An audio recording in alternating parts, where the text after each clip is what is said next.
Vaikka kaikki tänään tehdään lista hevosista, jota mä ostaisin. Mulla olisi niihin ässeitä. Tuolla alareunalla näkyy sellainen Starcoins-kuva, jossa näkyy, että paljonko ne maksais.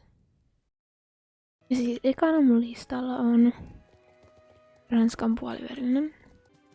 Tällainen 900 Starcoinsia. Sitten seuraava löytyy Martin Farmilta. Speedrun sinne. Väri, jonka mä haluaisin, olisi tämä varmaan. Tää on aika kiva.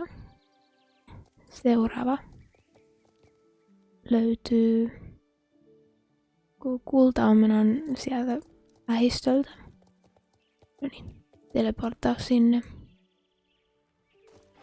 Noniin, ja täältä on tällainen pintoarabi. Tääkin olisi ihan kiva, mutta tämä seuraava on Jorvikin tallelta. Speedrun juoksu sinne. Ja täältä ihan tällainen perusvalkoinen.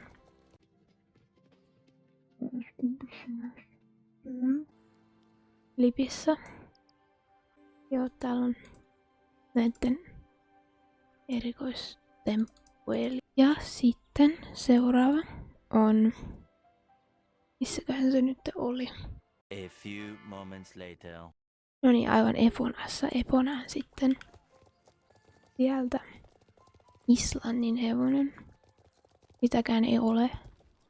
Mulla on vaan ne sellaiset 2 Gen 3 niitä vanhempia. Onko ne Gen 2? En ole varma.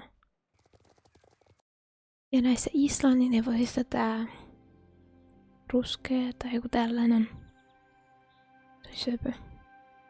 Ja sitten täältä Laaksolasta tällainen tynäinen. Tää on siis Pasofinun taikaversio. Siinä on tällaisia kivoja tähtiä tai jotain sellaisia harjossa sarvessa hännässä. Sitten tää tähtiloisen hevostilalta tämmönen American Paint. Se on kiva, koska sille, no en mä tiedä. Se näyttää vähän sille, ettei sulla ripsiä. Ei se haittaa. Ja sitten tästä ihan vierestä. No ottakaa, pitää näitä katsoa vähän. Ja värejä täällä on. Nää on kuvattareita, ei näitä. Vähän eteenpäin. Kattokaas tätä. Kauneus. Joo, ja sitten tällainen Mustangi. Ja sitten Appaloosa. Tää on niin kiva tämä. Mä en tiedä oliko siinä kaikki. Mä en nyt ihan muista näitä. Mitäs täällä vielä on? No, siinä taisi olla kaikki. Ja siis sit se lopullinen summa oli 8200 Starcoinsia. Eli aika paljon. Mut joo. Heippa!